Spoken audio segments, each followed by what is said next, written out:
Que la cámara no me la tomó. No ven la cámara, ¿no? No me ven a mí, ¿no? No. No, no se ve.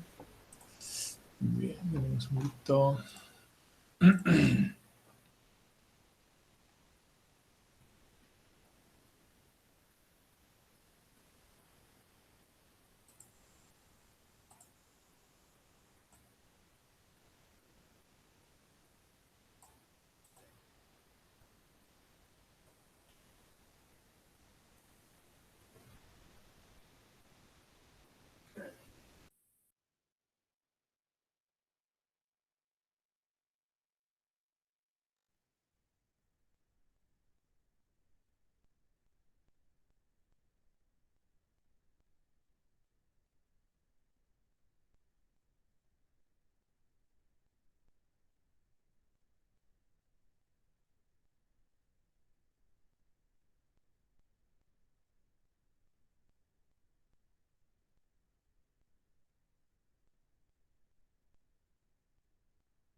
Ahora sí, bueno. La idea de hoy un poco es presentar a trazo grueso el material que queda. Se los vamos a dar, bueno, con Lucía mañana resolverán algunos problemitas específicos de ecuaciones en derivadas parciales. Lo que les proponemos es que el lunes y martes yo voy a mantener las consultas y eventualmente ahí les pido que el que vaya ya a preparar la materia, le pido una leída, aproveche para releer en forma un poquito más profunda el material relativo a derivadas parciales, y en todo caso el lunes y el martes hacemos consultas específicas, así ya van preparando la materia, ¿les parece? ¿Cómo lo ven?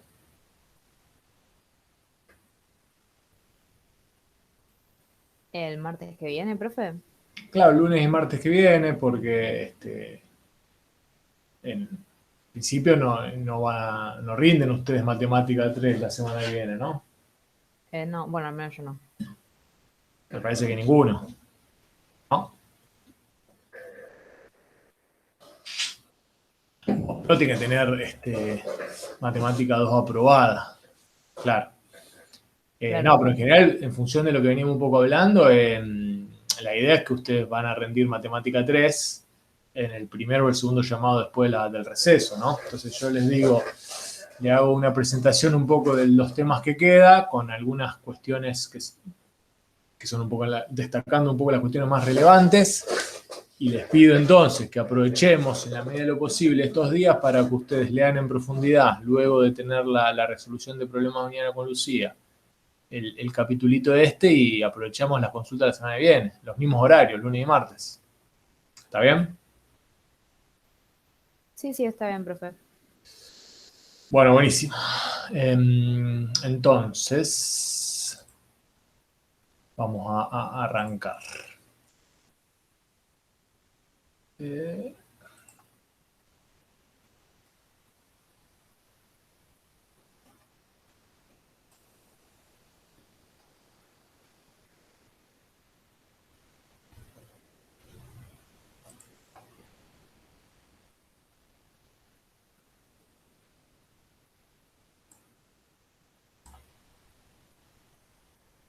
Lo que nos quedaba era empezar a discutir específicamente ecuaciones en derivadas parciales, que estaba por acá. A modo de introducción, que también lo van a ver obviamente en el material que le hemos dejado, nosotros vamos a discutir específicamente 3 ecuaciones modélicas de derivadas parciales que son todas de segundo orden. Una es la ecuación del calor, otra es la ecuación de onda y otra es la ecuación de Laplace. Las 3, si bien representan en principio 3 situaciones problemáticas bien características, la propagación del calor, cómo se transmite la onda y el potencial gravitatorio, sin embargo aparecen en un montonazo más de modelos que implican, o de sistemas que implican ecuaciones en derivadas parciales de segundo orden, más allá de que no refieran ni al calor, ni a la onda, ni al potencial gravitatorio. Eso es lo importante, por eso es lo importante de estudiar básicamente estas 3 ecuaciones, porque estas 3 ecuaciones nos va a permitir eventualmente entender otros problemas de diversa naturaleza que vayan apareciendo en nuestra formación. Ahora, ¿qué diferencia la ecuación del calor de la de onda? ¿Qué es la que diferencia y a la de Laplace? Es que en la del calor y la de Laplace, que en la del calor, la variable tiempo juega un rol fundamental. Está pensada para analizar sistemas que evolucionan, mientras que la de la onda y la de Laplace están pensadas un poco para sistemas de tipo estáticos, es decir, que no evolucionan o que evolucionan el tiempo, pero con unas determinadas restricciones especiales, o que directamente la variable del tiempo está ausente en estos modelos. Ahora, dijimos que estas son ecuaciones de segundo orden a derivadas parciales. Bueno, ¿qué es lo que caracteriza a las ecuaciones en derivadas parciales? Bueno, empecemos para entender las de segundo orden, que son las que vamos a estar trabajando específicamente en la materia, por el principio, que son tratar de entender cómo son las de primer orden. Se supone que las de primer orden son más sencillas. Las de primer orden tienen esta forma general. Está acá indicada en la ecuación 2. A diferencia de las ecuaciones diferenciales ordinarias, fíjense cómo se estructuran. Va a estar formada por estos términos, la ecuación, en donde aparecen acá las derivadas parciales de una función de un campo escalar U con respecto a y con respecto a x. Este es un caso particular de una ecuación diferencial a derivadas parciales.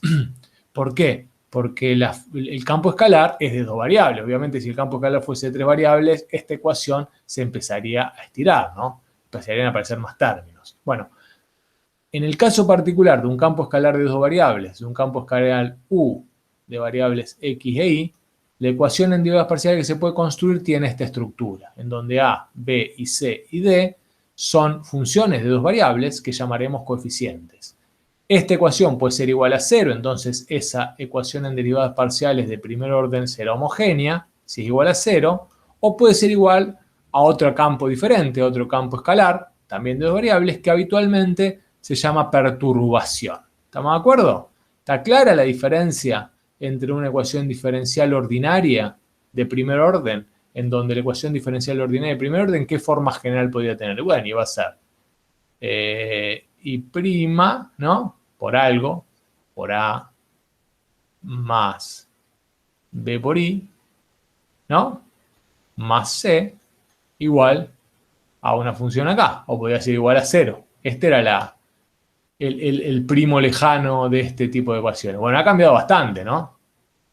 Tiene esta forma. Y encima este es un caso particular, porque en este caso particular, repito, el campo o la función incógnita U es un campo escalar de dos variables. Bueno, esta es la definición de partida para introducirnos al concepto de derivadas, de ecuaciones en derivadas parciales. ¿Está bien? Bueno, ¿cómo se resuelven estas ecuaciones en derivadas parciales? Bueno, obviamente podemos partir de una muy sencillita que podría ser esta, ¿no? Se dan cuenta que esta es parecida a la otra. Si yo la pongo como era la otra era así, ¿no? Era A, va la A. El molde general era así, ¿no? La derivada con respecto a X, más B en XY, la derivada con respecto a Y, más ¿quién? ¿Qué otra cosa había? Más un C en XY por U, si aparecía explícita en la ecuación, más ¿quién? Más un D en XY igual a E en XY. Bueno, ¿qué pasó acá? Bueno, A en XY ¿a qué va a ser igual? A 1, ¿no? ¿Estamos de acuerdo? B en XY ¿a qué va a ser igual? A 3. U en XY ¿a qué va a ser igual? A 0.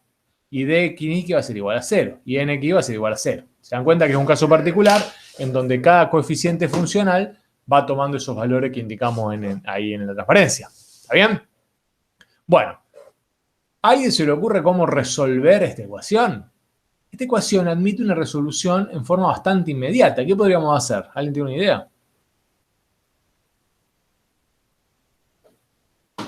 Por ejemplo, si escribimos lo siguiente, la derivada con respecto de U con respecto a X, lo puedo pensar como menos 3 veces la derivada con respecto a U, de U con respecto a Y, ¿no? Y una vez que hice eso, no puedo integrar con respecto a la variable X acá. y no puedo integrar con respecto a la variable y acá? ¿Qué les parece? ¿Parece válido eso? Sí. Díganme. Sí, es perfectamente válido. No hay ninguna restricción, al contrario, es lo que conviene hacer en este caso. Y si hacemos eso, es un poco lo que está hecho acá, rápidamente vamos a poder resolver esta ecuación diferencial.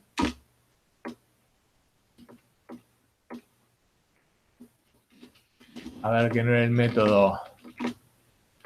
A ver, bueno, vamos a ir por ese camino. Derivada de u con respecto a x era igual a menos 3 veces la derivada de u con respecto a y. Decíamos, integrábamos. Bueno, si integramos esto, ¿qué va a pasar? Claro, lo que pasa es que si integro acá, no sé qué estoy integrando, porque la función, el campo escalar derivada de u con respecto a x no lo conozco, entonces me va a costar integrarlo, ¿está bien? Lo mismo ocurre acá. No sé qué estoy, o sea, puedo hacer esta operación de integración con respecto a la variable, pero no sé qué estoy integrando porque no conozco la forma que tiene esa derivada parcial con respecto a y o a x. Entonces, en este caso podemos usar un método bastante conocido por nosotros, que es decir lo siguiente, bueno, propongamos que que la función u que quiero encontrar, tiene la forma e a la ax más b por y. ¿Está bien? Propongamos entonces que la función que yo quiero encontrar solución, este es el método de proponer una función de prueba, ¿se acuerdan? Bueno, propongamos que tiene esa forma. Si proponemos que tiene esa forma, que es lo que hacíamos aquí abajo,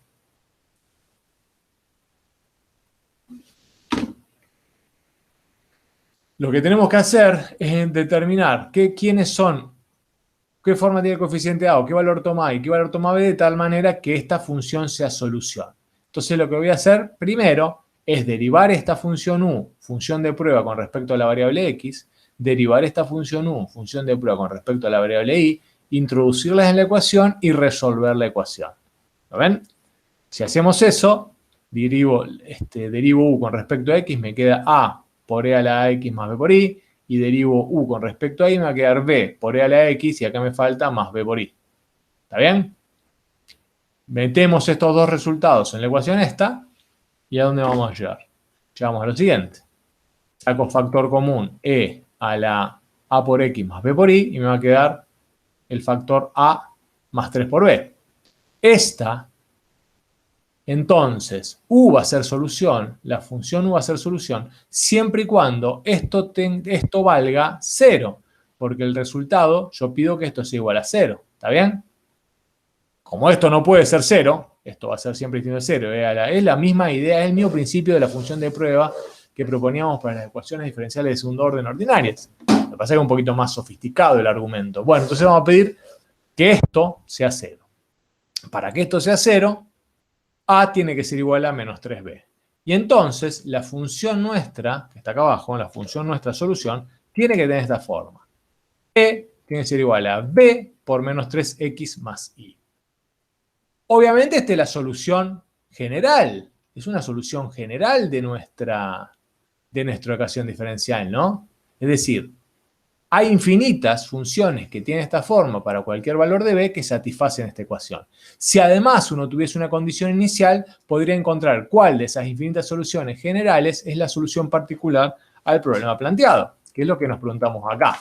Y es la definición que vamos a incorporar, que ya la veníamos trabajando, obviamente, en ecuaciones diferenciales ordinarias, pero aquí adquiere otro nombre. Ahora lo vamos a llamar problemas de valores de frontera o de borde.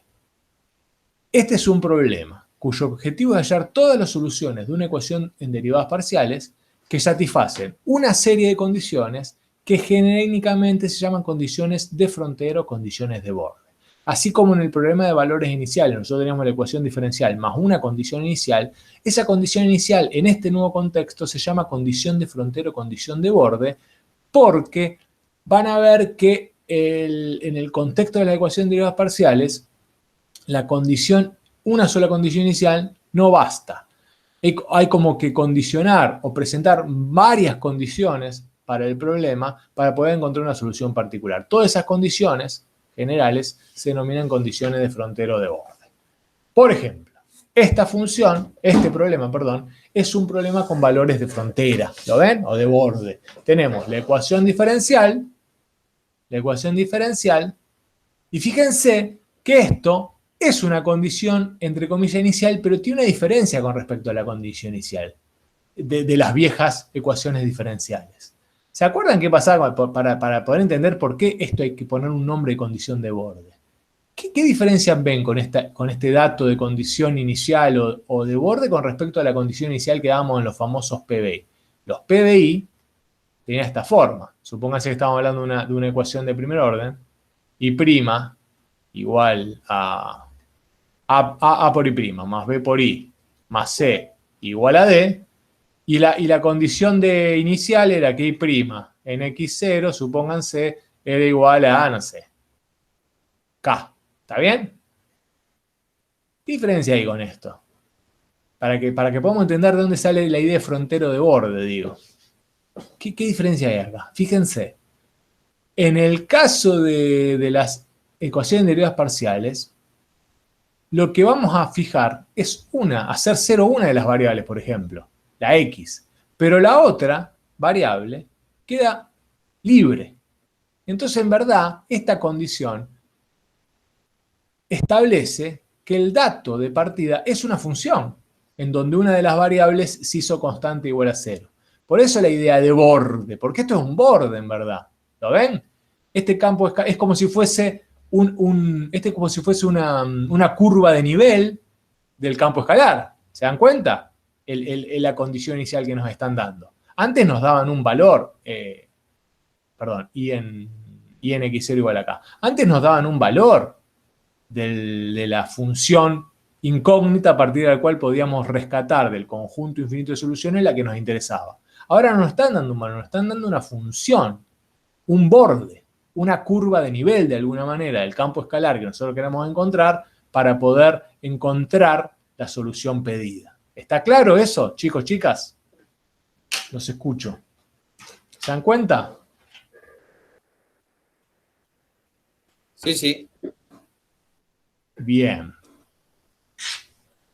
La resolución de esto va a ser análoga a la que vimos antes, recién. Vamos a proponer en este ejemplito, a diferencia del anterior, vamos a proponer otro método. Este método se parece a otro de los métodos que nosotros usamos para resolver ecuaciones, sobre todo diferenciales de primer orden, que era el método de sustitución, en donde proponíamos que la función incógnita puede descomponerse en el producto de dos funciones. Acá ¿se acuerdan que era lo que nosotros proponíamos? Era I igual a U por B, ¿no? En el caso de las de primer orden, lo pongo por acá. Nosotros decíamos que I era igual a U por B. Y a partir de ahí arrancábamos todo nuestro razonamiento. Bueno, acá es similar, pero lo que hacemos es lo siguiente. Tomamos la función incógnita, que es la U, y la descomponemos en un producto de dos funciones, pero que cada función depende de una sola variable. Tengo una X grande de X y una Y de Y. Entonces ahora hago las sustituciones, que derivo esto con respecto a X, entonces va a tener la forma X' ordinaria, porque la función X depende de una sola variable, por Y sin derivar, ¿no? Y derivo con respecto a Y. ¿Y qué me va a quedar? Esta no la toco porque no depende de la variable Y, y esta la derivo porque depende de Y. Y hago las sustituciones en la ecuación problema, en la ecuación dato. Y a partir de ahí arranco. ¿Qué tengo que pedir? Para que esto sea cierto y en función de la sustitución que proponemos, la descomposición que proponemos, X' por Y de Y tiene que ser igual a 4 veces X de X, que no dice nada, ¿no? ¿Por quién? Por Y' de Y. ¿Lo ven? A partir de eso se establece el siguiente resultado. Voy a borrar acá. Esto es lo que propuse recién y esto es lo que vamos a hacer. Reemplazo la función de prueba según el método de sustitución que hacemos. Llegamos a este resultado. Reacomodo esta expresión, es decir, junto todo lo X por un lado y todo lo que tenga Y por el otro, y me va a quedar que X' sobre 4X es igual a Y' sobre Y, tiene que ser igual a una constante. ¿Por qué tiene que ser igual a una constante? Porque no puede ser 0, porque si fuese 0, estamos hablando de que estamos hablando de la solución trivial, porque si fuese 0, o esto tendría que ser 0 o tendría que ser 0, ¿no? No nos interesa esa solución. Nos interesa que esto sea igual a una constante. Y acá armamos nuestro sistemita de ecuaciones ordinarias. ¿Se dan cuenta que son todas ordinarias? A partir del cual uno puede resolverlo con todo lo que habíamos aprendido de ecuaciones diferenciales ordinarias. ¿Por qué? Porque nos va a quedar, por un lado, que x' es igual a una constante, que es esta, por 4 veces x, ¿no? Bueno, la constante se llama c. Y nos va a quedar, por otro lado, que y', o sea, esto, es igual a una constante por i. ¿Se dan cuenta? Cada una de estas las puedo resolver fácilmente. ¿Por qué? Bueno, ¿se dan cuenta cómo resuelvo esta? La resuelvo con los métodos de... ¿A variables separables? Claro, es a variables separables, exactamente. Entonces nos va a quedar la derivada de x grande, ¿no? ¿Sobre quién? Sobre x grande es igual a 4 veces c, ¿por quién?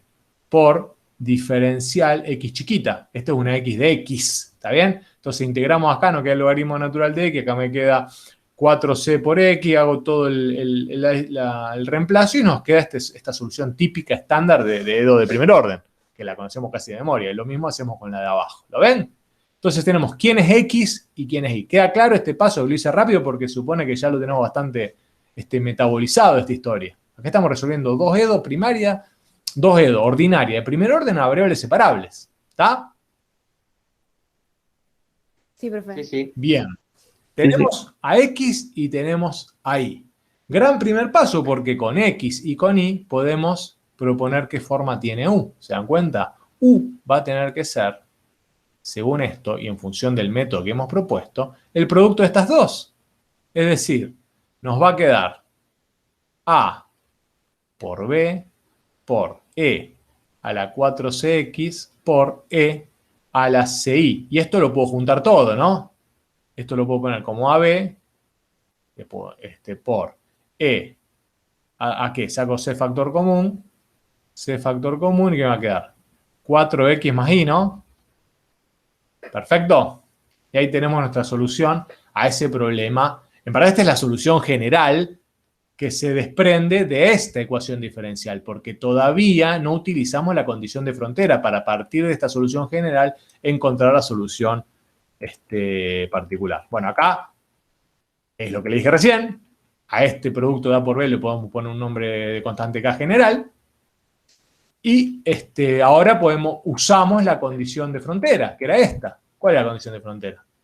Que U en 0i, U en 0 por i, tiene que ser igual a 8 por e a la menos 3i. Cuando veo x, veo 0 acá. Esto es lo que se simplificó, ¿no?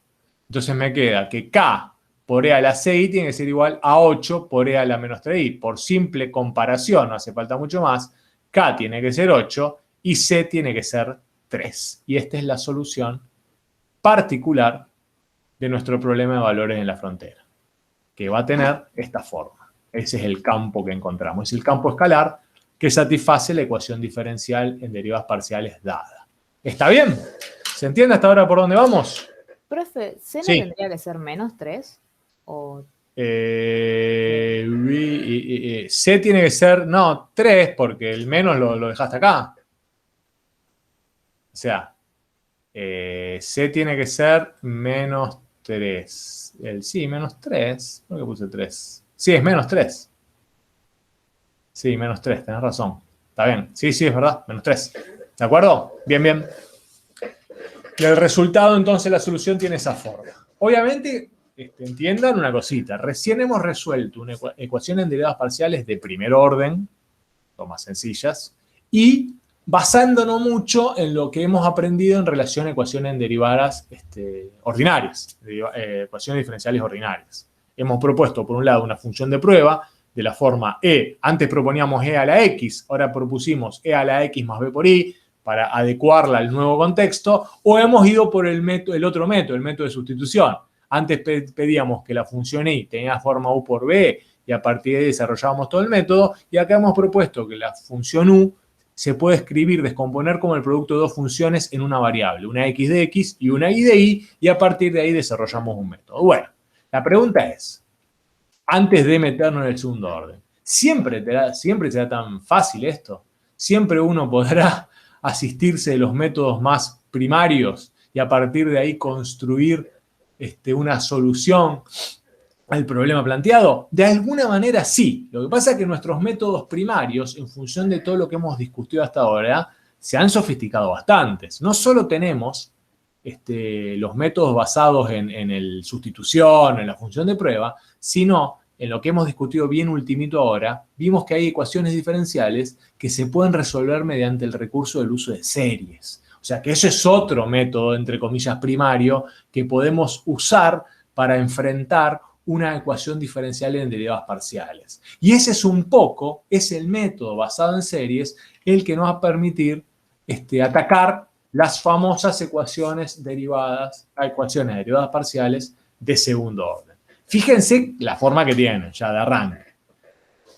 Si uno la hace para un campo escalar de dos variables y agrego todo lo que tengo que agregar, tiene esta forma. Van a tener esta forma, ¿lo ven? A la parte de primer orden, que era esta, ¿qué le tengo que agregar? Toda la parte que corresponde al segundo orden. El segundo orden, que son las derivadas parciales segundas del campo escalar con respecto a X, con respecto a Y, y la cruzada, que también puede aparecer perfectamente. Entonces, eso todo hay que incorporarlo como marco general para definir y describir a las ecuaciones en derivadas parciales de segundo orden.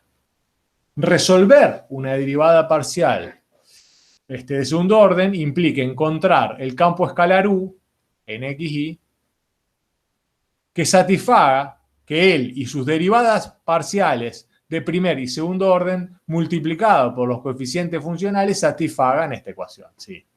Parece una monstruosidad compleja, pero usando un poco la idea que les dije antes de asistirnos de los métodos primarios estos, más sencillitos que hemos definido antes, vamos a ver que vamos a poder encontrar atajos para resolverlas. Una ecuación, fíjense, una ecuación de segundo orden muy sencillita es esta de acá abajo. En donde A, C, D, F son 0, ¿está bien? Se me borraron todos esos términos. B vale 1, B, estoy refiriendo a la ecuación patrón, y la perturbación G en XY es igual a 2x menos 1, 2x menos Y. Si uno quisiese clasificar esta ecuación diferencial, tendría que decir, es una ecuación en derivadas parciales de segundo orden no homogénea, y ahí terminamos, ¿está bien? ¿Se dan cuenta? Que si uno tuviese que clasificarla es una ecuación en derivadas parciales de segundo orden no homogénea. Bueno, ¿cómo la puedo resolver? Fíjense qué genialidad. Puedo integrar primero con respecto a Y, ¿está bien? Como tengo este pedazo acá, puedo avanzar, puedo de alguna manera encontrar qué forma va a tener. ¿Por qué? Mira, si integro si integro esta expresión primero con respecto a X, que es lo que propone acá, nos queda que esto de acá, este pedazo de acá adentro, tiene que ser igual a la integral de todo esto, ¿no? Con respecto a X, más obviamente una constante con respecto a Y, que nos queda, que es lo que nos queda que no hemos integrado. Una vez que resolvimos eso, ¿qué puedo hacer? Ahora puedo integrar con respecto a Y. Integro otra vez con respecto a Y. Y nos va a quedar x cuadrado por y, menos y cuadrado sobre 2 más x, más un funcional que salió de integrar esto con respecto a y, que nos queda el p de y, más q de x. Entonces, la solución general de esta ecuación diferencial, esta ecuación en derivadas parciales de segundo orden, tiene esta forma. Lo ponemos a modo de ejemplo para ver que según si la ecuación diferencial en derivadas parciales es muy sencillita, uno puede rebuscárselas con lo que conoce para encontrar o proponer una solución. Pero el problema que nosotros vamos a enfrentar no tiene esta forma. No tiene esta estructura tan sencilla en donde uno puede más o menos rebuscársela con los rudimentos que tiene para encontrar la solución. Van a ser un poco más complejas. Vamos a tener que utilizar algunos métodos un poquito más sofisticados. La idea o el método general que nosotros vamos a emplear tiene un doble camino. O vamos a ir de lo general a lo particular y vamos a basarnos en los dos teoremas clásicos, en donde la solución de una ecuación diferencial no homogénea se va a obtener como la suma de la solución general de la ecuación diferencial más una solución particular de la no homogénea, ¿está bien? Este es el teorema central de la EDO. Y aparte el principio de superposición, si encontramos soluciones de una ecuación diferencial, cualquier combinación lineal de ella va a ser solución, ¿está bien? Esto es de lo general. O podemos ir de lo particular a lo general. ¿Cuál es ese método? Bueno, como hicimos antes, podemos tomar una función u, ¿no?, de lo particular, pensarla como un producto, separar las variables en la función u, que nos queda un producto de dos funciones a variables separadas, y sustituimos esta función u en la ecuación diferencial de segundo orden, a derivadas parciales de segundo orden, y a partir de ahí, separando variables y trabajando algebraicamente, llegamos a una solución. Este va a ser el método que nosotros principalmente vamos a usar en esta parte. ¿Está bien? No tanto estos métodos sencillitos, que se basan mucho en las ideas, o que se desprenden directamente de lo que hemos aprendido para la EDO ordinaria, sino que vamos a desarrollar básicamente este método. Vamos a pensar que la función solución se puede, incógnita que hay que encontrar, se puede expresar como un producto de funciones x de x e y de y. Que es un poco lo que hicimos antes sobre la de primer orden, pero lo vamos a llevar a esa idea a la de segundo orden. Para atacar o resolver este tipo de ecuaciones, nos vamos a concentrar, como dijimos al principio, en tres paradigmáticas: la ecuación del calor, la ecuación de onda y la ecuación del potencial. ¿Por qué? Porque, como le dije al principio de todo, estudiando estas tres, tenemos información suficiente para estudiar casi cualquier ecuación diferencial de derivadas parciales. El método más usado para resolverla, como dijimos recién, es el de separación de variables. Vamos a presentar sintéticamente, y en el apunte está, las tres ecuaciones modélicas del calor, de onda y del potencial, y luego eventualmente vamos a trabajar con mayor profundidad en alguna de ellas. Que eso es lo que van a hacer más que nada en la resolución de problemas. Bueno, veamos primero la ecuación del calor que plantea. La ecuación del calor es esta, que es la famosa ley de Fourier. Dice, si tengo un campo escalar que depende de las variables espaciales y del tiempo, nosotros vamos a simplificarlo bastante, si tengo un campo escalar que depende de la variable espacial y del tiempo, y con ese campo escalar indicamos la temperatura en un punto de un sólido S en un instante determinado, el sólido S puede ser cualquier cosa, supónganse el sólido es un cilindro, en este cilindro está irradiando calor, en este punto U, mide la temperatura en el punto XZ en un instante determinado, ¿de acuerdo? Entonces, este sería un problema famoso tridimensional de conducción o de difusión del calor. Si esto es así, la función U, lo demostró Fourier, satisface la siguiente ecuación diferencial. ¿Se dan cuenta? La derivada de U con respecto al tiempo, la derivada parcial de U con respecto al tiempo, es proporcional a la temperatura según el laplaciano y esta constante de conductividad térmica. El laplaciano, si no se acuerdan, es este vector. La derivada XX, la II y la derivada parcial doble ZZ. Y acá está, en el laplaciano, lo que da origen a que esto sea una ecuación en derivadas parciales de segundo orden. ¿Por qué? Porque si yo hago el producto de esto por el campo escalar, nos va a quedar en la forma habitual que tiene. Un caso particular, que es la que nosotros más que nada vamos a trabajar, es si el sólido es una línea, de alguna manera, entonces el laplaciano es solamente esto. Es la derivada segunda de U con respecto a X, parcial, ¿no? ¿Está bien? Y entonces la ecuación es muy fácil, es esta. La ecuación unidimensional de calor tiene esta forma. ¿Lo ven? En donde nos ha quedado directamente me falta algo acá. Falta U acá. Perdón, este es el laplaciano de U. Esto indica el laplaciano de U. Todo esto es esto. ¿Está bien? Entonces, si si el laplaciano de U, si el sólido es lineal, digo, si el sólido es unidimensional, si el sólido es unidimensional, entonces el laplaciano es directamente la derivada segunda parcial de U con respecto a X. ¿Está? Y entonces la ecuación diferencial queda así. Parece bastante sencilla. ¿Se dan cuenta que es de segundo orden? ¿Por qué es de segundo orden? Por la segunda derivada. Claro. Ahora, si hubiera quedado así, derivada segunda. Esta que yo escribí acá, ¿también es una derivada, una ecuación diferencial de segundo orden, derivadas parciales?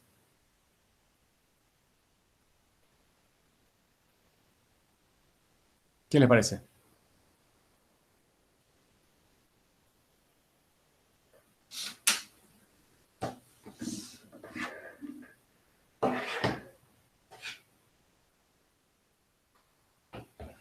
¿Sí o no?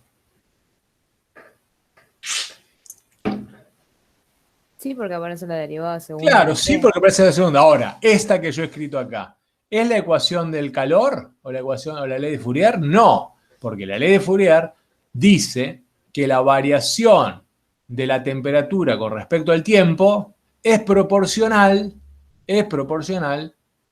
al laplaciano de U. ¿Está bien? Sería así la interpretación, ¿no?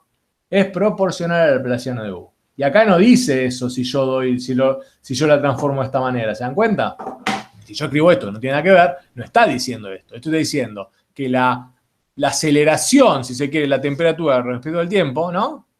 Es proporcional al cambio del calor con respecto al eje X. ¿Se dan cuenta? No tiene nada que ver. No dice eso la ecuación del calor. La ecuación del calor lo que hace, describe cómo la temperatura evoluciona en sentido del tiempo. Y esto tiene que ver con lo que discutimos al principio. La ecuación del calor analiza sistemas que evolucionan con el tiempo y se construyen a partir de esa relación, de la variación del campo con respecto al tiempo. Obviamente, como el campo es un campo escalar, cuando digo variación del campo con respecto al tiempo, es obviamente una variación parcial con respecto al tiempo. Porque hay infinitas posibilidades. Tengo que quedarme con una. Bueno, calculo la derivada parcial. Cuando estoy calculando la derivada parcial, estoy de las infinitas direcciones de cambio que tiene este campo, me muevo según fijando, haciendo constante las variables espaciales. ¿Está bien? Bien. Tenemos la ecuación, entonces, famosa del calor o la ley del Fourier. Ahora hay que resolverla. Dijimos que para resolverla vamos a usar el método de separación de variables, de alguna manera, ¿no? En donde a U, x de y, lo vamos a descomponer como una variable, una función en x y una función en y. Y a partir de ahí vamos a hacer las sustituciones. ¿Qué pasa acá? Bueno, lo puedo hacer a eso, ¿no? Pero ¿qué pasa? A ver. Bueno, esto que es la ley de Fick, este es el caso, ¿no?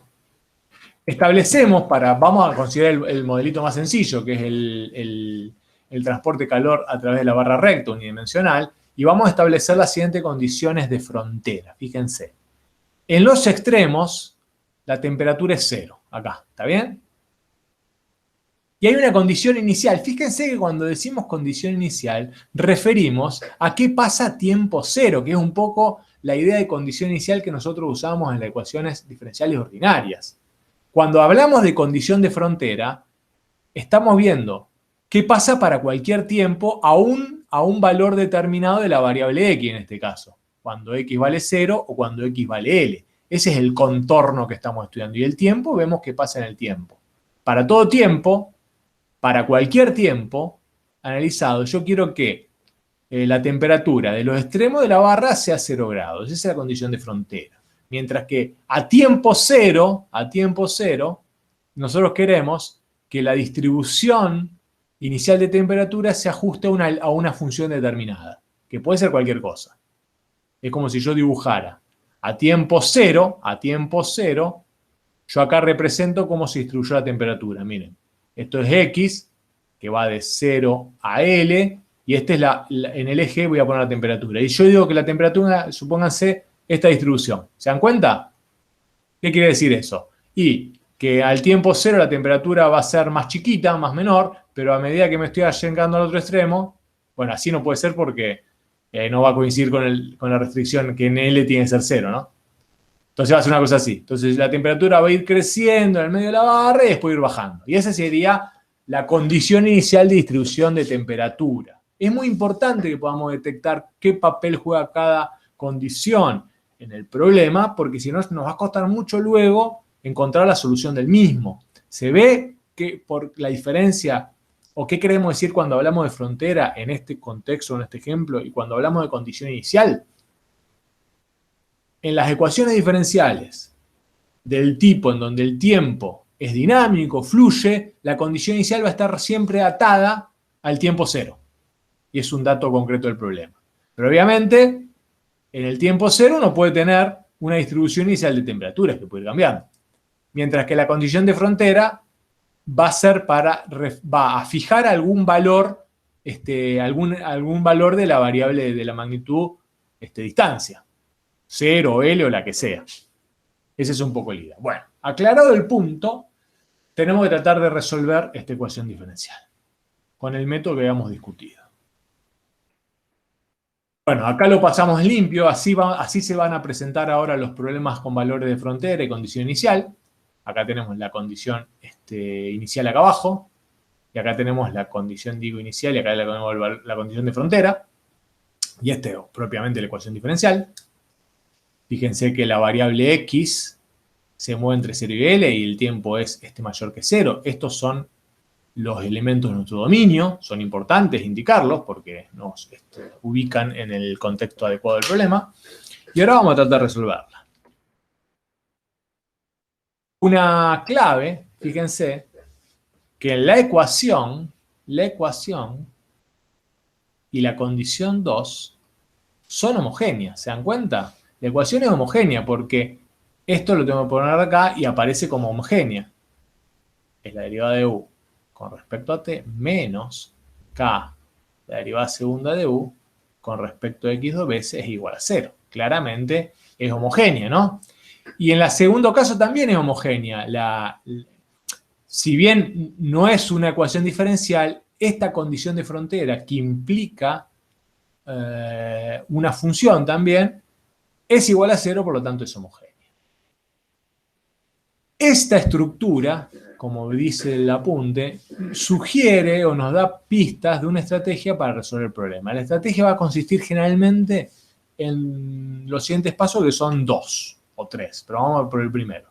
Primero, hallar funciones U, que pueden ser varias, que satisfagan la condición 1 y 2.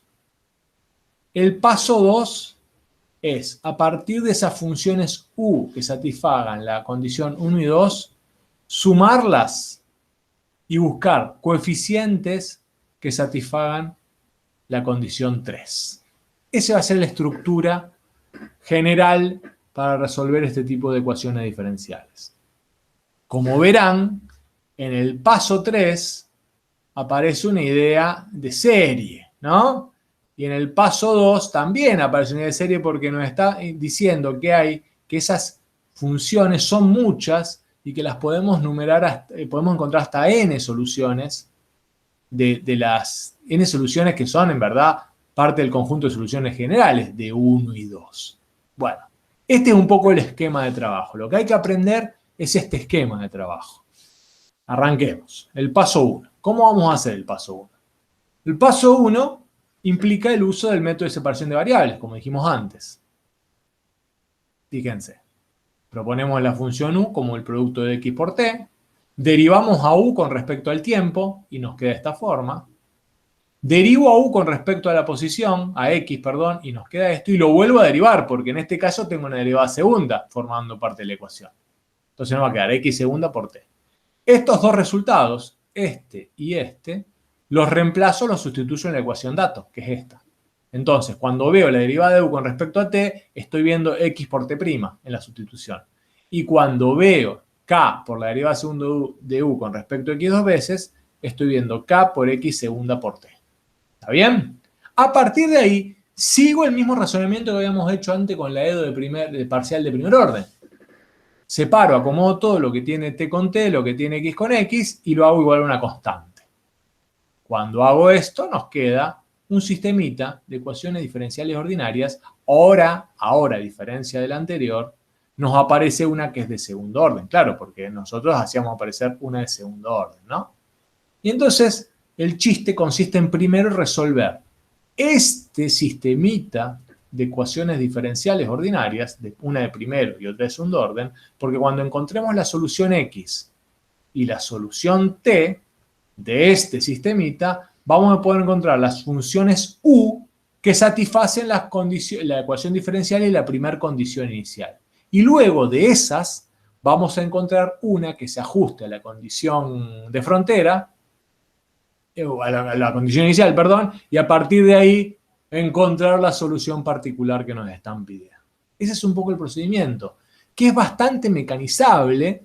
Van a ver que es bastante parecido siempre, más allá de que estemos en la ecuación de onda, la del calor o la del potencial, o la de Laplace. Bueno, vamos a ver cómo resolver este sistema de ecuaciones, de las ecuaciones 27 y 28. ¿Qué podemos hacer? Bueno, para resolver la ecuación 27 y 28 vamos a jugar con las condiciones de frontera. Vamos a usar el dato 2. ¿Por qué? Porque me va a permitir simplificar un poco la historia. ¿Por qué? Fíjense, ¿se acuerdan? Habíamos dicho que la temperatura a x igual a 0 es 0 y la temperatura en el otro extremo vale 0. Si nosotros reemplazamos a u por el producto de x por t, decimos que x en 0 por t de t tiene que ser 0. Y que x en L por t de t tiene que ser 0 para cualquier valor de t. Como t no puede ser 0, porque si no es una solución trivial y no tiene sentido, t sabemos que no es 0 aparte, decimos que el valor de x, esto tiene que ser 0 y esto tiene que ser 0. ¿Estamos de acuerdo? Estos datos los vamos a usar para resolver este problema allá. ¿Está bien? ¿Me siguen hasta acá? Chicos, chicas, por favor díganme, porque es el corazón del razonamiento que tenemos que llevar adelante. ¿Estamos de acuerdo hasta acá? Sí, sí. ¿Se dan cuenta cómo usamos la condición de frontera para darle más datos a nuestro sistema de ecuaciones diferenciales ordinarias de tal manera de poder encontrar funciones U que satisfagan tanto la ecuación diferencial como las condiciones de frontera? Porque si no, no tiene sentido el trabajo. Bueno, ¿qué hacemos ahora? Resolvemos. Nos va a quedar entonces lo siguiente. Un problema de valores de la frontera para x y la ecuación t me va a quedar limpita, sin condición de frontera, porque las condiciones de frontera establecen restricciones solamente sobre la x grande, porque la t no establece ninguna condición, no le evalúa ningún valor de t fijo. Por lo tanto, nos va a quedar, por un lado, un problema, una ecuación diferencial ordinaria de segundo orden, con su problema de valor inicial, tin, tin, tin, y por el otro lado nos va a quedar una ecuación diferencial ordinaria de primer orden que va a tener esta forma. ¿Está bien? Tenemos que resolver las dos para encontrar quiénes son x y t de tal manera que su producto me dé u, atado obviamente a las condiciones de frontera del problema analizado. Bueno, vamos a ello. Vamos a resolver primero esto de acá. Esto que está acá. Para resolver eso que está ahí, vamos a hacer lo siguiente. Tomamos esto, es una EDO de segundo orden de las cuales hemos resuelto millones. Buscamos su ecuación característica, nos queda r cuadrado menos a lambda igual a 0. De aquí tenemos las tres posibilidades. Si lambda es mayor que 0, tenemos el caso sin problema, tenemos raíces iguales, ¿no? Pero positivas. Si lambda es igual a 0, tenemos que las raíces son 0. Y el caso 3 es si lambda es negativo, nos va a quedar raíces complejas. Son las tres posibilidades que nos daba este tipo de situaciones. Vamos a analizar una por una, a ver qué pasa. Si lambda es positivo, la forma que va a tener x es esta, ¿está bien? Va a ser la combinación lineal de C1 por e a la raíz de lambda por x más C2 por e a la menos raíz de lambda por x, ¿está bien? Una raíz más raíz de lambda y otra raíz es menos raíz de lambda. Bien. Según las condiciones de frontera, tomo esto y lo evalúo en cero, me va a quedar C1 más C2 tiene que ser igual a 0, ¿no? ¿Por qué? Porque me va a quedar E a la 0 acá y E a la 0 acá. Eso quiere decir que C2 tiene que ser igual a menos C1. Bien. Cuando voy a la otra condición de frontera, digo que X en L tiene que ser igual a C1. Acá va a tomar el valor de L, la variable X, ¿no? Y acá va a tomar el valor de L. ¿Está bien? ¿Y qué va a pasar acá? Esta diferencia de acá es distinta de 0, ¿no? ¿Por qué? Y porque me va a quedar E a la raíz de lambda por L, en donde L y lambda son dos números reales, mayores que 0, ¿no?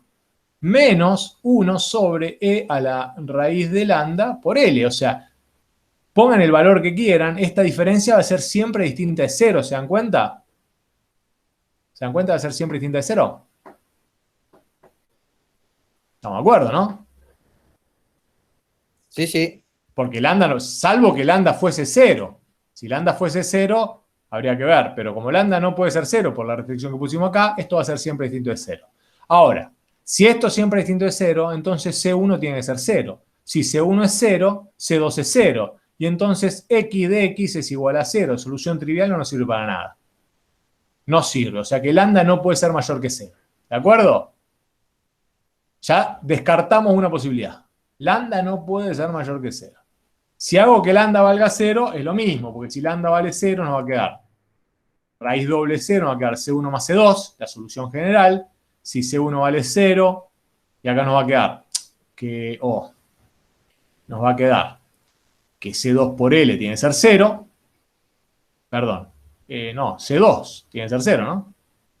X en L no tenemos nada. X en 0 me va a quedar que C1 más C2 igual a 0, ¿no? Acá. Y acá me va a quedar que C2 más C1 igual a 0. Esto está mal, porque no estoy haciendo nada. X en 0 está bien, ¿no? X en 0, ¿qué va a decir? Va a 0, que igual a C1 más C2. Y en XLL es igual a 0, que igual a C1 más C2, ¿no? De tal manera que C1 es igual a menos C2. Aquí hay algo que está mal.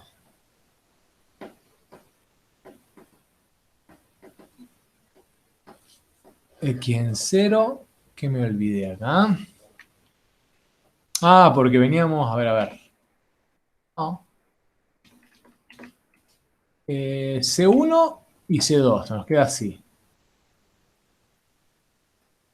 Pero va a ser siempre igual a 0. Claro, porque la condición no va a cambiar la condición inicial. Está bien. C1 tiene que ser 0. Ah, es C2 por X acá. ¿Se dan cuenta que es C2 por X acá, chicos? Corrijan. ¿Por qué C2 por X? Porque una raíz doble. ¿Lo ven, chicos, chicas? Es clave eso. ¿Lo ven o no lo ven? La raíz es 0, pero es doble. Entonces tengo la otra constante tengo que multiplicarla por X. ¿Está bien? Ese es el error. ¿Se dan cuenta? Díganme, por favor. Porque si no, no lo podemos resolver esto. Está bien acá abajo. ¿Se dan cuenta que la raíz es doble? Entonces la solución de esta ecuación es C1 más C2 por X. No sé si en el apunte estaba mal también. Después revísenlo porque se van a volver locos, si no. Si lo tiene. Porque estas cosas a veces las pedimos después que la justifiquen en el examen final. De por qué solamente lambda puede ser negativo. Entonces queda C1 más C2 por X. Cuando pruebo las condiciones iniciales para determinar quiénes son las constantes, me va a quedar X en 0, me queda C1, tiene que ser igual a 0, porque esto se hizo 0. Cuando voy a L, me queda C2 por L tiene que ser igual a 0. Por lo tanto, C2 tiene que ser igual a 0. Otra vez, X de X igual a 0 es trivial, no me sirve para nada. Lambda no puede ser igual a 0. ¿Está bien? ¿Se entendió? ¿Se entendió lo que había que corregir? Si no se lleva a ningún lado. ¿Dónde estaría el problema de la raíz doble? En el apunte. A ver si lo está corregido en el apunte. Déjenme ver. ¿Tengo abierto? Sí. Apunte de P. Es la de segundo orden. Cuando discutimos la ecuación del calor, debe ser la página acá. 83. 3, 80 y está corregido en el apunte. ¿Lo ven que está acá? Está la X. ¿Está bien? Sería en la Sí, página. ahí se ve. Está corregido. En la página 84, pero está corregido. Si no, no estaba bien explicado. Bueno, vuelvo acá. Bueno, entonces la única que queda, el único caso que puede llegar a ser interesante, es que lambda sea negativo. Y ese es lo que. Y eso es justamente lo que va a ocurrir. Y eso es lo que va a habilitar toda una serie de interpretaciones basadas en Fourier, en la serie Fourier, que va a permitir entender, primero, por qué la ecuación del calor se llama ley de Fourier, justamente porque se va a escribir básicamente su solución como una serie de Fourier. Pero vamos a ver por qué. Si lambda es menor que 0, que es el caso 3, cuando lambda, de acá vamos a hacer que una raíz va a ser de espejo, ¿no? Va a ser alfa por i y la otra va a ser menos alfa por i, ¿no? ¿Está bien lo que hice acá? De alguna manera me saco, lo paso a complejo para poder trabajar con la forma de la notación de Euler, ¿no? ¿Se acuerdan? ¿Por qué? Porque la solución va a ser C1 por el coseno de lambda X más C2 por el seno de alfa X, perdón. ¿Se dan cuenta lo que hice? ¿Está bien? Si el lambda es negativo, lo paso a la notación de Euler, resuelvo lo que está acá adentro y me queda el alfa por i. Porque el lambda, supónganse que el lambda fuese menos 4, por decir algo, ¿no? Si lambda fuese menos 4 y yo quiero encontrar cuál es la raíz, ¿qué tendría que hacer? La raíz cuadrada de menos 4, ¿a qué me va a quedar igual? Y va a ser la raíz cuadrada de 4 por la raíz cuadrada de menos 1, ¿no? Y la raíz cuadrada de menos 1 es i. Y la raíz cuadrada de 4 sería el alfa en este caso. ¿Se dan cuenta? De ahí viene le cambiamos el nombre alfa para poder hacer el trabajo en notación de Euler de la solución. Entonces nos queda C1 por coseno de alfa X más C2 por el seno de alfa X. Y esta es la solución. Ahora, con esta solución, vamos a las condiciones de frontera. X en 0, ¿qué tengo que hacer acá? Donde veo X pongo 0. Me va a quedar C1 por el coseno de alfa 0, que es el coseno de alfa 0 es 1, más C2 por el seno de alfa 0, que es 0. Entonces me va a quedar acá que C1 tiene que ser igual a 0 por la condición de frontera. ¿Está bien? Cuando voy a la segunda condición de frontera, en L, me va a quedar, como C1 vale 0, ya todo este pedazo se me fue. Y entonces, ¿qué digo? C2 por el seno de alfa L tiene que ser igual a 0. Bueno, y acá está la clave de todo el asunto. Porque acá tenemos dos posibilidades recién por primera en la vida. Esto va a ser cierto. Si C2 vale 0, trivial, no me interesa, porque estamos en la misma, porque si C2 vale 0, esto me queda x de x igual a 0, no sirve. O si seno de alfa L vale 0. Y ahí está la clave. ¿Por qué?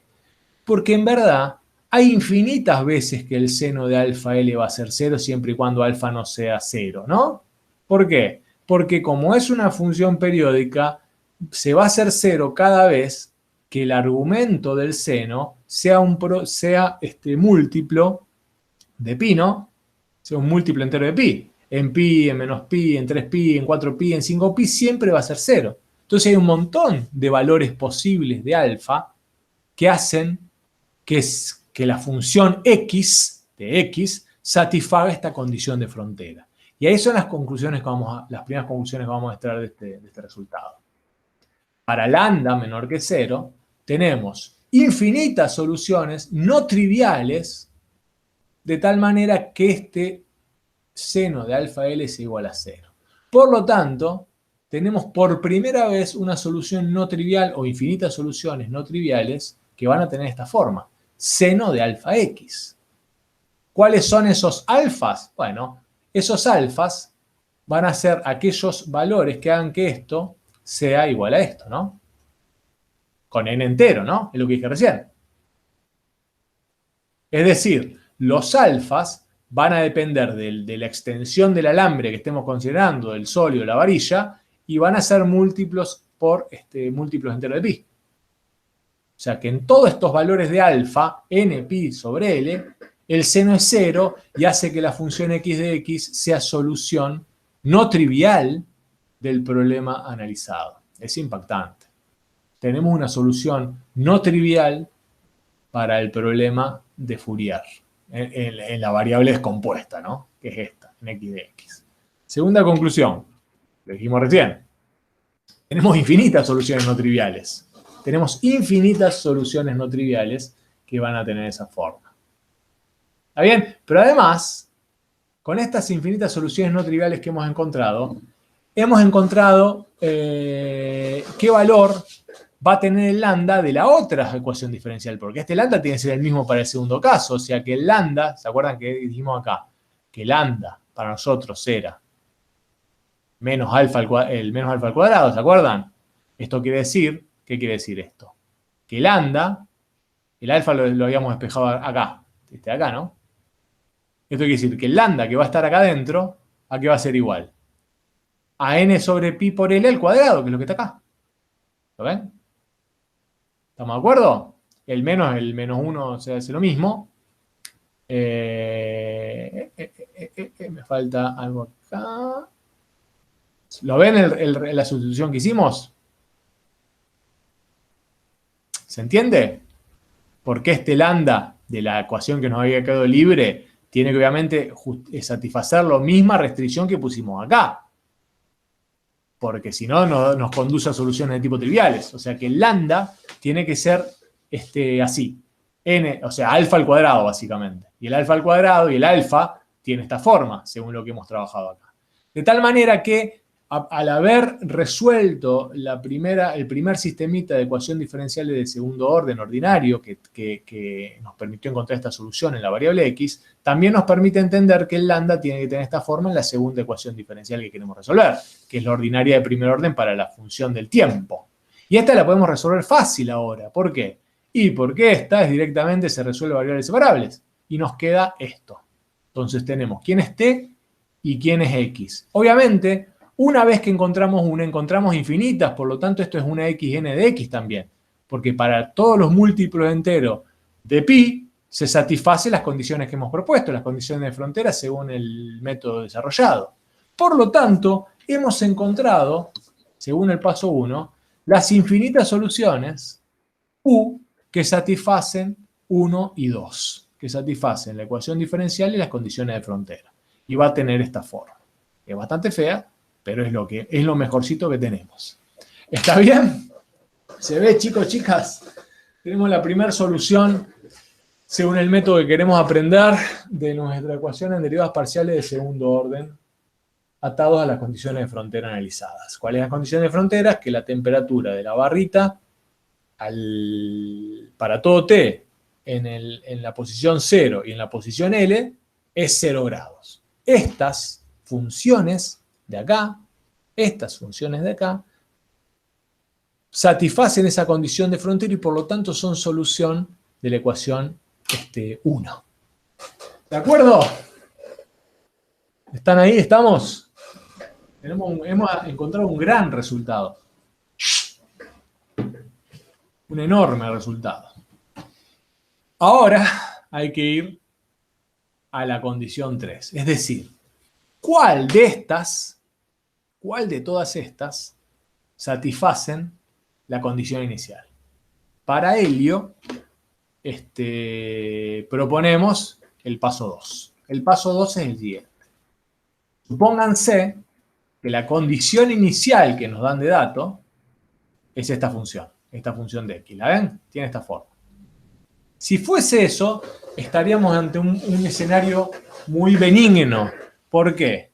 Porque nuestra serie de funciones u de n que satisfacían esa condición, con nuestro conjunto de funciones que tenían la forma e a la menos n pi sobre L era. E a la menos n pi sobre L. Y me queda acá. Por nada más, por t. Por el seno de n pi sobre L por x. Fíjense, acá nos están dando algunos datos extra. Primero, que el L vale pi, ¿lo ven? O sea que el alambre tiene una extensión pi, con lo cual acá pongo el pi, esto era el cuadrado, ¿no? Acá pongo el pi Simplifico, entonces me queda directamente e a la menos n al cuadrado por t. Acá pongo el pi, simplifico y me queda el seno de nx. O sea que ya se me simplificaron las soluciones. Estas soluciones que he encontrado, las UN de x de t, valen para cualquier problema del calor. O sea, independientemente de qué forma tenga la condición, siempre que la condición inicial, que la condición de frontera sea homogénea. Siempre que la condición de frontera sea homogénea, ¿está bien? Es decir, lo que puede cambiar es la extensión del alambre, pero la condición de frontera siempre tiene que ser homogénea. Y la estructura entonces esta va a valer, y lo único que hay que cambiar entonces es el valor de L que me van dando. Bueno, en este caso se me simplificó porque L valía pi y pasa esto. Ahora, digo, si la condición inicial es así de benigna, el asunto es muy fácil. ¿Por qué? Porque si yo veo esto, ¿qué pasa en la condición inicial? T vale 0, entonces de estas U de n, me voy a quedar con las que T valga 0. Todo esto se me va. Entonces me queda el seno de nx. ¿Se dan cuenta? Y ahora lo que tengo que ver es las frecuencias que tienen los senos que están acá dando vuelta. Tengo el seno de x y el seno de 3x. O sea, la U que estoy buscando la voy a poder pensar, según esa condición inicial, como la suma de una función de frecuencia 1, n vale 1, ¿no? n vale 1, más una frecuencia 3, n vale 3. ¿Lo ven? ¿Qué es lo que ponemos acá abajo? Acá.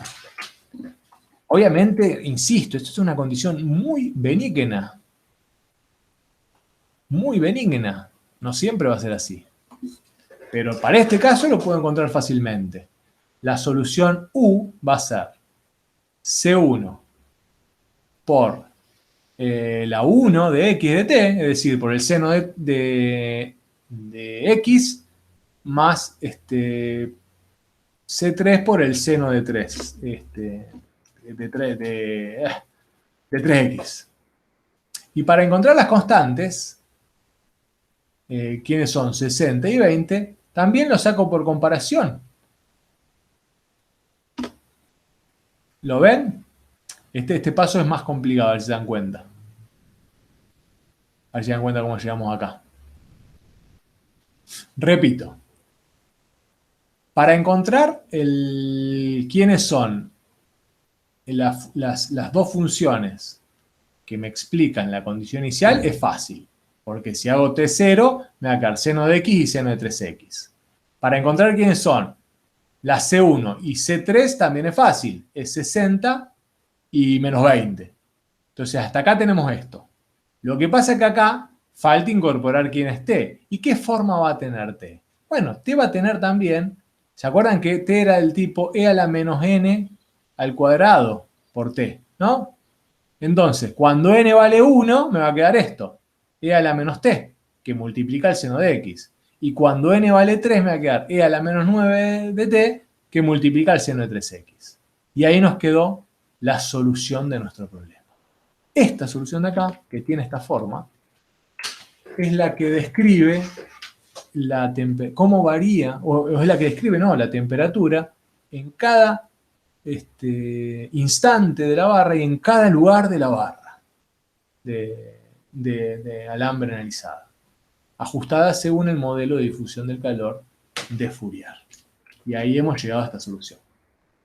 Bueno, esta salió bastante fácil, digo, porque una vez que teníamos las soluciones, entre comillas, generales, por simple comparación con la condición inicial, pudimos encontrar cuáles eran las dos funciones seno que satisfacían la condición esa inicial, y a partir de ahí, encontrando cuáles eran los valores de n, pudimos proponer la solución general ajustando las partes exponenciales con el tiempo, con esos valores de n, ¿no? Y llegábamos, entre comillas, fácilmente a este resultado. ¿Cuál es el problema? Como se imaginarán, hay veces que esa condición inicial puede ser mucho más fea. Por ejemplo, puede ser igual a 100. Que a priori parece que no es tan feo, pero van a ver que es una catástrofe que sea igual a 100. ¿Por qué? Porque si es igual a 100, no hay forma, fíjense, si es igual a 100, no hay forma de que nosotros podamos proponer una suma de funciones seno que me dé 100. No tengo manera. Porque n, el único caso es que n fuese 0, pero n no puede ser 0. ¿Está bien? Entonces siempre voy a tener senos dando vuelta que van a hacer que sea imposible que yo pueda ajustar mi solución, ¿se acuerdan cómo era la solución? El producto del exponencial por el seno, va a ser imposible que pueda ajustar mi solución a esa condición inicial. Bueno, ¿qué vamos a hacer en este caso? Cuando no podamos machear directamente nuestra solución que se ajustaba a la condición de frontera y a la ecuación diferencial con la condición inicial, que va a ser muy frecuente. Y acá tenemos un ejemplo. Vamos a acudir a las series. O sea, vamos a directamente proponer que nuestra función solución que estamos buscando se puede desarrollar según una serie que tiene esta forma.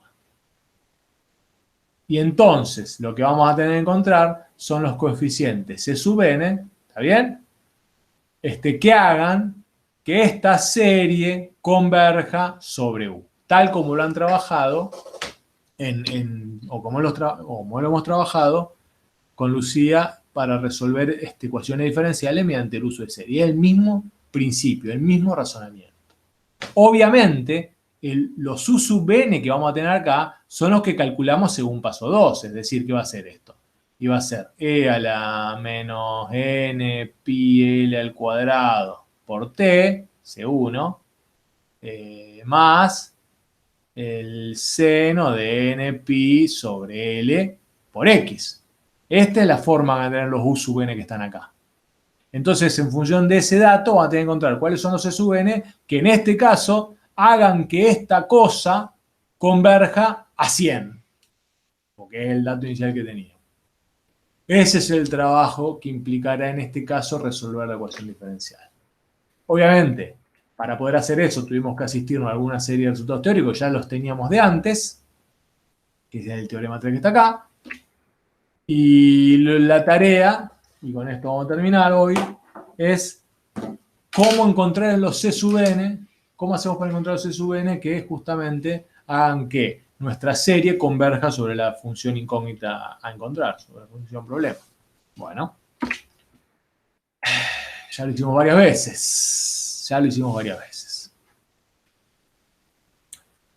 Vamos a la condición 3. La condición 3, ¿se acuerdan qué era? La condición inicial, que es la del problema ahora. U en x0 igual a f de x, ¿no? ¿Está bien? Como el tiempo lo hicimos 0, la parte que tiene exponencial acá no juega en este desarrollo. Lo único que nos va a quedar es que lo que tenemos acá es la parte que involucra el seno, ¿está bien? Que es lo que vemos acá. Nuestros un de x0 van a tener la forma del seno nomás.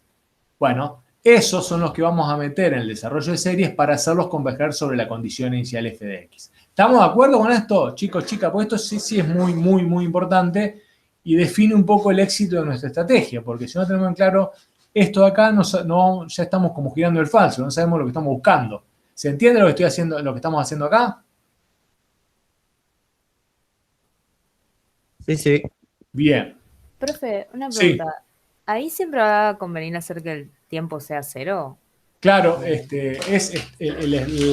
estrategia de resolución de este tipo de problemas es primero resolver sobre la ecuación y sobre la condición de frontera donde el tiempo puede tomar cualquier valor y luego ajustar eso a la condición de tiempo 0, que es este caso. De manera que en esta serie que quiero desarrollar me quede solamente el término sinusoidal, porque esto lo hice 0, porque la verdad es que era npi sobre l al cuadrado por el tiempo. Si uso la condición de frontera, bueno, me queda igual a 1, digo, ¿no? Entonces, todos los u sub n son 1 por este pedazo. Pero porque estoy usando la condición inicial, ¿está bien? La condición inicial. ¿Para qué? Porque fíjense, si hacemos eso, esto es igual a la serie de Fourier en solo términos senos. Y entonces podemos usar todo lo que aprendimos de la serie de Fourier en un periodo genérico de 2L para poder encontrar la convergencia de esto sobre cualquier función dato que nos dé. Y esa es un poco la idea. Entonces, cuando hacemos eso, bueno, recordar todo lo que valía para la serie de Fourier, cuando hacemos eso, nos queda lo siguiente. Estos coeficientes S sub n no van a hacer otra cosa que la integral en 2 sobre L por la integral entre 0 y L de f de x por el seno de npi sobre Lx. Y el f de x igual a ser el dato. En este caso va a ser 100, ¿se dan cuenta? Y a partir de resolver esta integral, que es relativamente sencilla, vamos a encontrar los C sub n. Y con esos C sub n vamos a poder proponer cuál es la función solución de nuestro problema. Miren, calculamos los C sub n. Bueno, esta es la solución del problema de valores de frontera para la difusión de calor. Así va a ser la forma. ¿Lo ven? ¿Se dan cuenta? Es impactante. ¿Por qué? El C sub n lo voy a calcular. Ahora vamos a ver el problema que estamos discutiendo. Fíjense lo que tengo acá. Estos son los U sub n genéricos. Pero al hacer t igual a 0, puedo con la condición de frontera calcular, con la condición inicial, perdón, calcular qué forma tienen que tener los C sub n para este problema específico, que está atado a esta condición inicial. Entonces, de acá voy a calcular los C sub n. Y a partir de ahí tengo la solución, obviamente, dada en forma de serie, de nuestro problema del calor. Fíjense, cuando vamos a calcularlo en 100, que era este el caso, bueno, acá le di un valor de 50 a L. Fíjense, calculamos los C sub n. El L, fíjense que ¿dónde salió? El L va acá. Nuestro período genérico es el L que va acá abajo, 2 por L 50. Integro entre 0 y 50. ¿Y qué voy a integrar? 100, y acá me queda npi sobre 50 por x, ¿no? Este es muy fácil de integrar.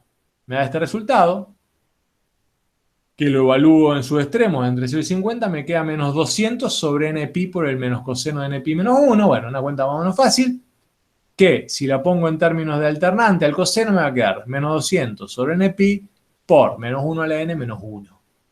Que 100 es par va a ser 0 y 100 es impar va a ser esto. Y entonces la solución de mi problema tiene esta forma.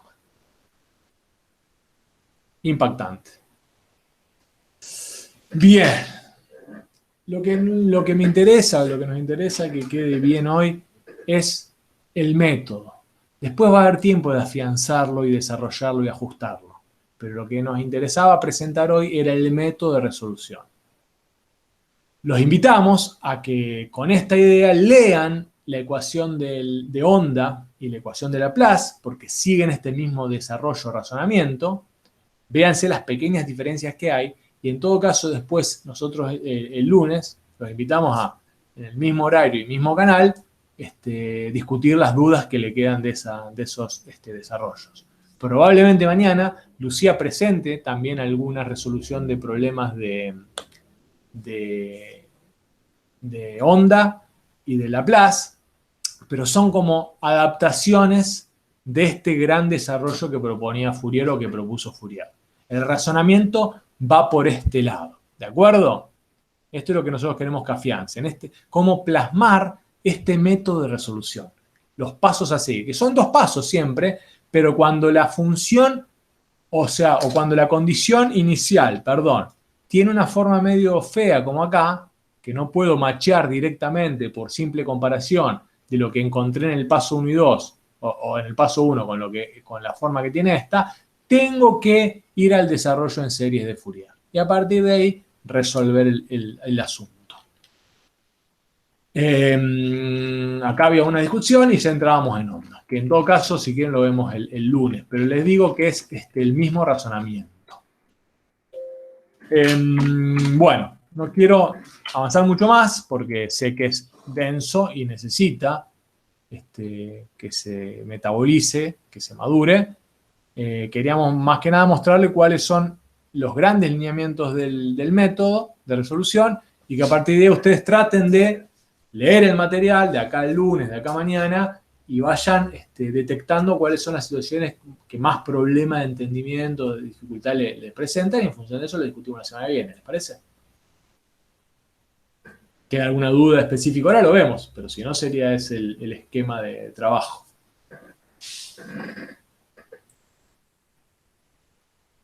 Bueno, profe, está bien.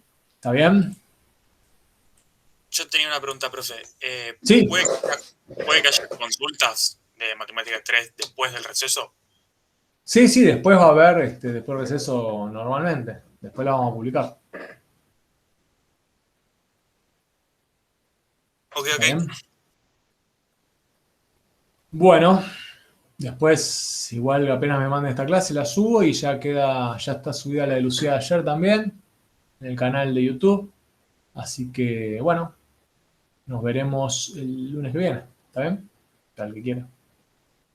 Bueno, Dale, profe. chao. Dale, chao, Chao. profe. Gracias. Adiós. Chao. Chao.